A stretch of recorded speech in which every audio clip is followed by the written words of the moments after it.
Shouldn't be a shortcut.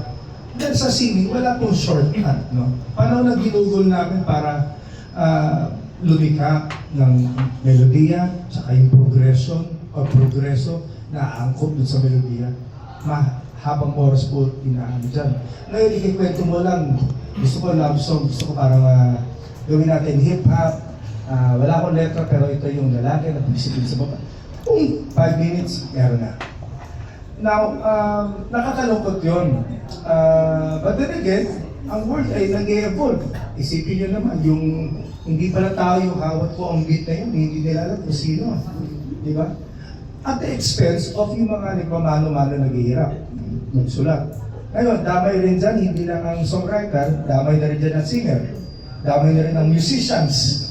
Hindi ka nakukuha ng musician sa recording, kasi gagaling mo na lang.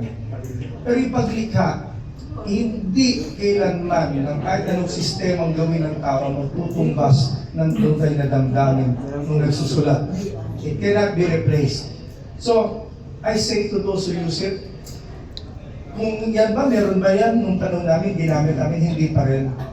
Hindi pa rin. Kasi victory is, pag ipinaghirapan mo talaga, ang sarap di ba? So sa bagong henerasyon, pag kayo magalit sa amin, pag kami nagre-react dyan, pero yung amin lang naman, mas masarap at mas nakaka-proud kung ikaw talaga gumawa na lahat. Nag-evolve nga pero subukan nyo magsulat talaga. Di ba? Yun talaga sana. Ngayon, marami nalalaman mo naman kung AI after a while, ang problema lang, kahit na yung kanta ko Why Can't It Be, siguro may mga 28 versions, may rap version, may hip-hop version, may jazz version, na gusto ko naman may jazz version. Tapos meron isang ginawa metal. Ano to?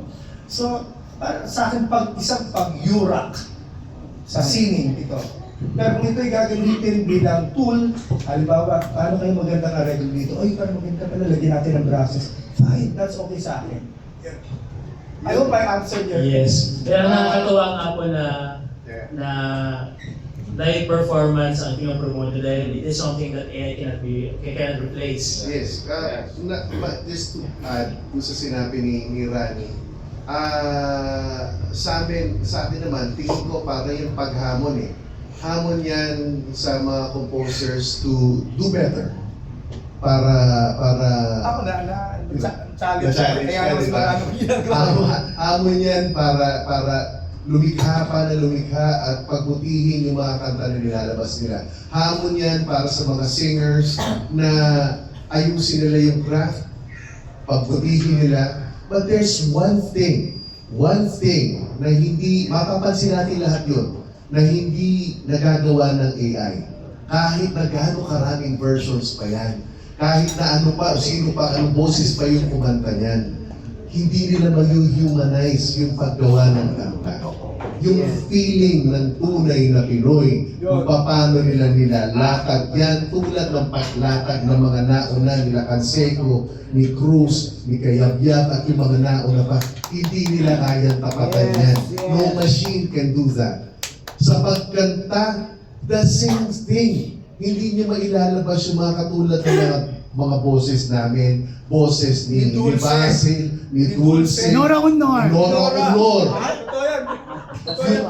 Yung puso, wala yun Kasi machine yan Wala yung puso. Hindi lang puso, minsan pati diction mali Pati pahati-hati, yung bigkas, iba. So, bring it on. Andiyan ang AI, we can use that to our advantage. Pwede namin gamitin. Pero kung yung mga nagpo-post ng mga independently ng mga pure AIs, okay lang yan. Nakakatuwa yan. Pero hindi pa rin yan makakatapat sa tunay na puso ng gumawa at lumikha at kumanta. Yes. Saka hindi lang yun, hindi kailangan ng open commitment ng AI kasi nandito naman ako. Alam mo, itong gusto ko lang ito seriously. Dapat siguro yung mga organisasyon, yung mga bodies natin, kailangan nila i-investigahan yan Kasi ang AI is a form of robotics, isn't it? No, it's a robotics. So ang robot or isang bagay, bago yan magkaroon ng intelligence, may pagkukuhanan yan. Di ba? Halimbawa yung AI ng mga fighters, siyempre pinag-aralan niya lahat ng moves ni Ali, moves ni Tyson, moves ni Bruce Lee. May data kukunin yan. Yung OPM na kinunan nila, kami yun eh.